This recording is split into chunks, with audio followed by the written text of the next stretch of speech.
La construction de pièces en carbone, une activité tout d'abord confidentielle, s'est largement développée dans la voile de compétition.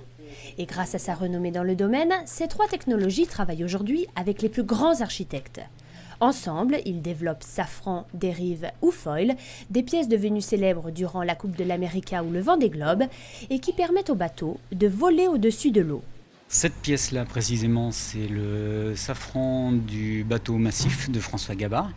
C'est le safran qui a gagné le Vendée Globe, puisqu'il se trouve que dans le cadre de notre activité, on a travaillé beaucoup sur le bateau de François, on a fait beaucoup de pièces, les safrans, les dérives et pas mal de pièces de structure dans le bateau.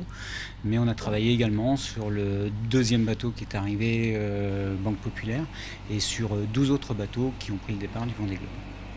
Et même si son carnet de commandes ne désemplit pas, cette entreprise, qui emploie 7 personnes, reste très dépendante du calendrier des skippers et des courses. Donc il y a des années où il y a très peu de courses. Les années Vendée Globe, par exemple, sont des années où il y a extrêmement peu de courses, sauf le Vendée Globe. Tous les efforts des skippers sont polarisés sur le Vendée Globe.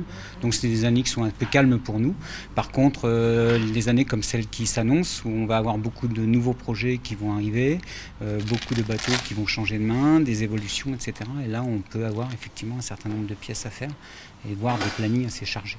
En recherche constante de performance, cette industrie élitiste emploie des techniques onéreuses comparables à celles de l'aéronautique.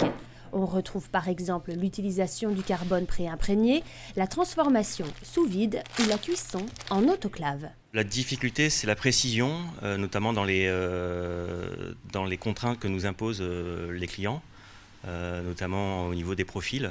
On travaille au dixième de millimètre et aussi dans les devis de poids qui sont imposés par les bureaux d'études, sachant que l'on travaille pour des clients qui naviguent en monotypie.